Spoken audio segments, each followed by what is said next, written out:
Hello, Pittsburgh humidity. You make my hair look like a giant malformed mushroom. We forever are. We are magic. So I swear I don't do it on purpose, but on Fridays I tend to wear Harry Potter clothing. I think I just wake up in the morning and subconsciously know that I'm going to be talking to you girls and put on my Harry Potter clothing, but it isn't intentional. However, every time I wear this shirt, I walk through my entire day with this song stuck in my head. I solemnly swear that I'm up to no good. Mischief Managed! This week was the husband's birthday, and he's finally 28 now, which I'm excited about because I'm 28 and I like us to be the same age. And so I decided that I would cook him this great meal on his birthday, and so he came up with a bunch of stuff that he wanted, all of which were things that I had never made before, and I decided to just give it a shot and, see what happened.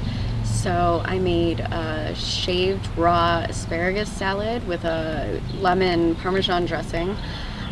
I made an apple cucumber salsa. I made Thai spiced skirt steak. And I made a cheesy grit souffle. And then instead of a cake, he told me he wanted a pavlova. And I asked him what that was because it's totally foreign to me. And a pavlova is like a giant meringue cookie with some cream on top and then some sort of fruit something on top of that. I used lemon curd and then sliced fruit on top. So you have to make this giant meringue cookie, which involves whipping all sorts of egg whites and then forming it into this like big 9-inch ball. It's like 4 inches thick. You have to bake it for, I don't know, an hour or 2 hours or something like that, and then leave it in the oven for like an additional 4 or 5 hours.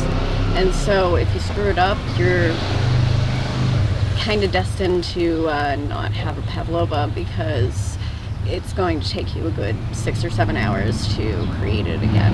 And luckily mine was only mostly messed up and it was still edible and frostable and whatnot, so it worked out and it was actually quite delicious despite all of its pain in the assness. Last weekend I finished reading a kind of life-altering book. I read The Book Thief by Marcus Zusak, and it's a really amazing, moving story, and it has some of the best characters in it that I have ever read, and I think he's just really an amazing writer.